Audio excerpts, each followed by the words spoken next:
Hello বন্ধুরা, সবাই কেমন আছেন? আশা করি ভালো আছেন। হ্যাঁ বন্ধুরা, ভিডিওর থাম্বনেল দেখে হয়তো আপনারা বুঝতে পারছেন আমরা আজকে কী নিয়ে আলোচনা করব।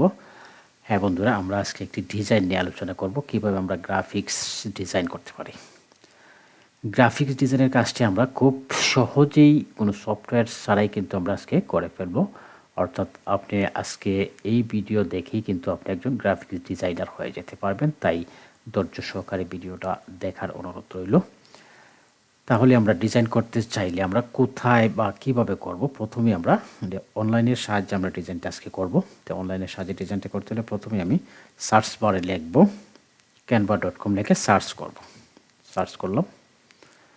সার্চ করার পরে এরকম একটা পেজ চলে আসবে। এখানে আপনার আমার এটা সাইন ইন করা আছে, তো আপনি এখান থেকে সাইন ইন করে দিবেন। সাইন ইন এখানে থাকবে, সাইন ইন অপশন, সাইন ইনে ক্লিক করবেন। তারপর জাস্ট কন্টিনিউ অ্যাজ গুগল করে নেবেন, অথবা আপনার জিমেইল আইডি বা পাসওয়ার্ড দিয়ে সাইন ইন করে নেবেন। সাইন ইন করা নেওয়ার পরে এখানে আপনি কি ডিজাইন করবেন, আপনি যা ডিজাইন করতে চান তাই কিন্তু এখান থেকে ডিজাইন করতে পারবেন। আমি সাপোজ সামনে যেহেতু ঈদ আসছে, তাই আমি আজকে একটা ঈদ কার্ড ডিজাইন করে দেখাবো। তো এখানে সার্চ অপশনে লিখবেন ঈদ কার্ড। এখানে ঈদ কার্ড আছে, এখানে আমি সাজেস্ট করছি ঈদ কার্ড। আমি ক্লিক করলাম। ক্লিক করার পরে এখানে বিভিন্ন ধরনের ঈদ কার্ড দেখবেন চলে আসছে। এখান থেকে কোন ডিজাইনটি আপনি নেবেন, যে ডিজাইনের পাশে এই চিহ্নটা, যে এখানে যে চিহ্নটা রয়েছে, এই চিহ্নটা যে ডিজাইনের পাশে থাকবে না, আমি যদি একটু মার্ক করে দেখাই তাহলে দেখুন আমরা এই ডিজাইন, এই যে অপশনটা, এই চিহ্নটা যেখানে থাকবে না বা এইরকম চিহ্ন যেখানে থাকবে না, সেই ডিজাইনগুলো আমরা নেব। এরকম ডিজাইন যদি আমরা নিই তাহলে কিন্তু আমরা এটা সেভ করতে পারবো না বা আমরা ব্যবহার করতে পারবো না। তাহলে আমরা একটা পছন্দ মতো ডিজাইন আমরা নিব। কোন ডিজাইনটা আমরা নিতে পারি? একটা ফ্রি ডিজাইন নিতে হবে। একটা ফ্রি ডিজাইন নিলাম, আমরা এই ডিজাইনটি নিলাম। এই ডিজাইনটি আমরা নিলাম। তারপরে কাস্টমাইজ দিস টেমপ্লেট, এখানে একটা ক্লিক করব। ক্লিক করলাম। ক্লিক করার পরে এটা আমাদের সামনে চলে আসবে। দেখুন চলে আসছে। এখন আমরা এটাকে কাস্টমাইজ করব কিভাবে কাস্টমাইজ করব একটু দেখুন, মনোযোগ সহকারে একটু লক্ষ্য করবেন। এই ডিজাইনটি যদি আপনার পছন্দ না হয় তাহলে কিন্তু এখান থেকেও কিন্তু এই যে নিচে থেকে আরও বিভিন্ন রকমের ডিজাইন রয়েছে, এখান থেকেও কিন্তু আপনি ডিজাইনগুলো নিতে পারেন। যে কোনো ডিজাইন এখান থেকে যেগুলো ফ্রি রয়েছে এগুলো কিন্তু আপনি ব্যবহার করতে পারবেন। তবে আরেকটি বিষয়, কিছু কিছু ডিজাইনে দেখবেন ওয়াটারমার্ক থাকে, ওয়াটারমার্ক ডিজাইনগুলো নেবেন না, নিলে হয়তো আপনি ব্যবহার করতে পারবেন না বা সেভ করতে পারবেন না। তো আমি এই ডিজাইনটি নিলাম, এটাকে নিয়ে আমি একটু কাস্টমাইজ করবো এটাকে। তো কীভাবে কাস্টমাইজ করবো, এখানে কিন্তু টেক্সট খুব কম টেক্সটই রয়েছে, এটাকে আমরা এডিট করে দেখাবো। তার আগে আমি একটা বিষয় যেটা দেখাবো, দেখুন এখানে ব্যাকগ্রাউন্ডে একটা কালার রয়েছে, বেগুনি কালার রয়েছে। এই ব্যাকগ্রাউন্ডের কালারটা আমরা চেঞ্জ করব। ব্যাকগ্রাউন্ডের কালারটা যদি চেঞ্জ করতে চান তাহলে এখানে দেখুন মাউসটা আমি যেখানে নিচ্ছি এখানে কিন্তু একটা বক্স চলে আসছে।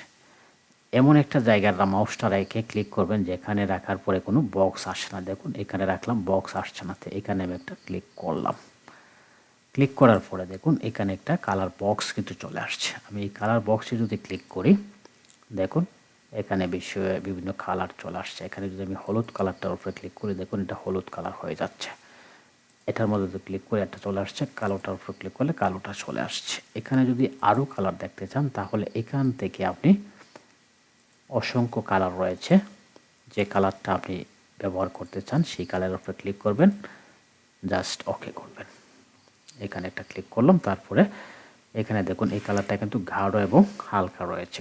কোনটা নিতে চান, এখান থেকে নিতে চান না এখান থেকে নিতে চান, যেখান থেকে নিতে চান কালারটা সেখানে ক্লিক করবেন। আমি নিতেছি গাঢ় কালারটা, এখানে ক্লিক করলাম। তারপর বাইরে একটা ক্লিক করব, হয়ে গেছে, আমার ব্যাকগ্রাউন্ডের কালার চেঞ্জ হয়ে গেল। এখন যদি আমি টেক্সটটাকে চেঞ্জ করতে চাই, এই টেক্সটের উপর একটা ক্লিক করব। ক্লিক করার পরে দেখুন এখানে কিন্তু এটা সিলেক্ট হয়ে গেছে। এখানে ঈদ মোবারক লেখা রয়েছে, এখানে যদি আমি ডাবল ক্লিক করি তাহলে দেখুন টেক্সটটা সিলেক্ট হয়ে গেছে। এখন যদি আপনি এখানে লেখেন, কিবোর্ড থেকে যদি লেখেন তাহলে কিন্তু এই লেখাটা ডিলিট হয়ে যাবে এবং আপনি যা লিখছেন তা কিন্তু এখানে হয়ে যাবে। আমি লিখব ঈদ মোবারকই লিখব।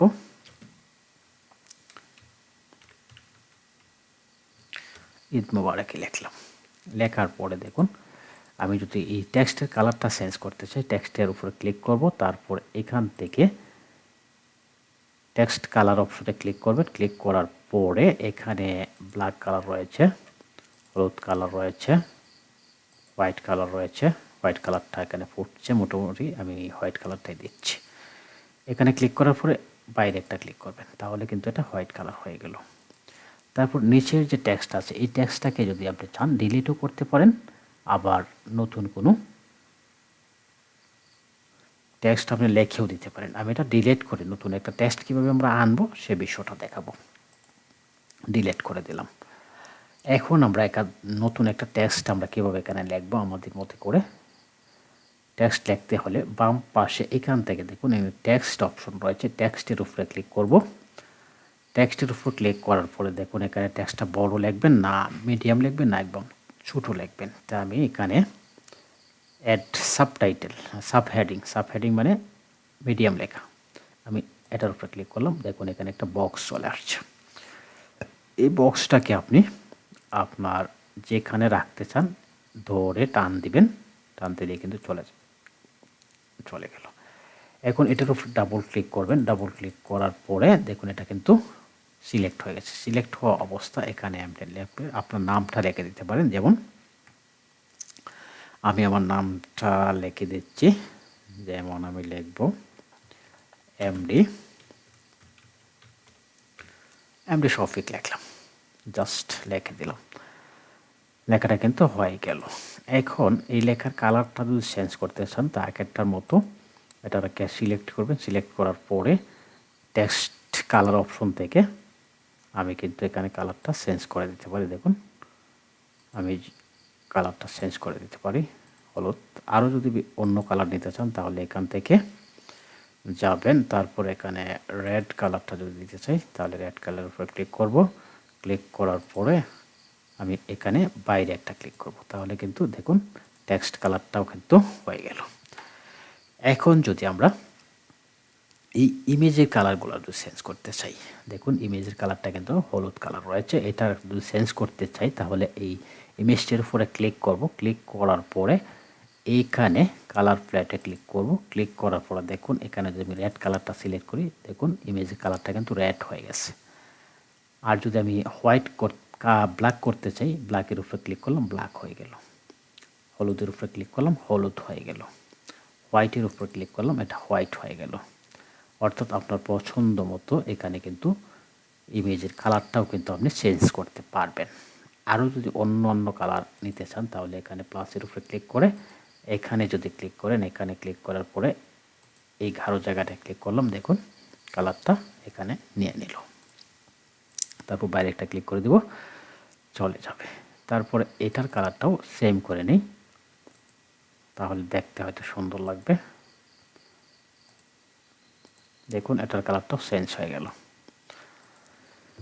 যাই হোক বন্ধুরা, মোটামুটি আমার এই ডিজাইনটা শেষ পর্যায়ে চলে আসছি। এখন ধরুন মনে করেন কোনো একটা ডিজাইন বা কোনো একটা ইমেজ আপনি চাচ্ছেন না, এটাকে ডিলিট করে দিবেন। তাহলে দেখুন এইখানে ক্লিক করবেন, যে ডিজাইনটা আপনার পছন্দ না ডিলিট করতে চান সেই ডিজাইনটির উপরে ক্লিক করবেন, তারপর ডিলিট অপশনে ক্লিক করবেন। দেখুন ডিলিট হয়ে যাবে, ডিলিট হয়ে গেল। আমাদের ডিজাইনটা মোটামুটি শেষ পর্যায়ে। এখন আমরা দেখব কিভাবে আমরা এই ডিজাইনটিকে ডাউনলোড করতে পারি। ডাউনলোড করে আমরা আমাদের মোবাইল ফোনে রেখে দিতে পারি আমাদের ব্যক্তিগত ব্যবহারের জন্য। তাহলে ডাউনলোড করতে হলে উপরে দেখতে পাচ্ছেন এখানে শেয়ার অপশন রয়েছে, শেয়ার অপশনে একটা ক্লিক করব। ক্লিক করার পরে নিচের দিকে যাব, একটু নিচের দিকে যাওয়ার পরে যে ডাউনলোড অপশন রয়েছে ডাউনলোডের উপরে ক্লিক করব। ক্লিক করার পরে ছবিটা এখানে পিএনজি ফরম্যাটে রয়েছে, আপনি কোন ফরম্যাটে ছবিটাকে সেভ করতে চান তো এখানে একটা ক্লিক করবেন। ক্লিক করলে দেখবেন এখানে বেশ কিছু ফরম্যাট চলে আসছে। তাহলে আমরা জেপিজি ফরম্যাটে সেভ করব, তো আমি এখানে জেপিজির উপরে একটা ক্লিক করলাম। ক্লিক করার পরে একটু নিচের দিকে যাব, এখান থেকে ডাউনলোড অপশনে ক্লিক করে দেব। ডাউনলোড অপশনে ক্লিক করে দেওয়ার পরে দেখুন এখানে ডাউনলোড হচ্ছে। দেখুন এখানে আমার ছবিটা অলরেডি ডাউনলোড হয়ে গেছে। তো এখন যদি আমি ছবিটা দেখতে চাই আমার ছবিটা আসলে কি ডাউনলোড হইল কি না, তাহলে এই যে ডাউনলোড অপশনে যাব, এখানে ডাবল ক্লিক করলাম। ক্লিক করার পরে দেখুন আমার ছবিটা একটু লোড নিচ্ছে। লোড নেওয়ার পরে হয়তো আমার ছবিটা দেখুন চলে আসছে। এরকম একটা ডিজাইন যদি আমরা ফটোশপ বা ইলাস্ট্রেটরে করি তাহলে কিন্তু অনেক সময় দরকার। আর ফটোশপ এবং ইলাস্ট্রেটর তো সবাই জানেও না, তাই এই ডিজাইনটা করবে কীভাবে। তাহলে বুঝতেই পারছেন বন্ধুরা, কোনো রকমের এক্সপিরিয়েন্স ছাড়াই আমরা কীভাবে একটা চমৎকার একটা ডিজাইন করে ফেলতে পারি। আশা করি বিষয়টি বুঝতে পারছেন এবং আমার হেডলাইন ভিডিওর থাম্বনেইলের সাথে আশা করি ভিডিওর আলোচনাটা সঙ্গতিপূর্ণ হয়েছে। ওকে বন্ধুরা, সবাই ভালো থাকবেন। ধন্যবাদ সবাইকে।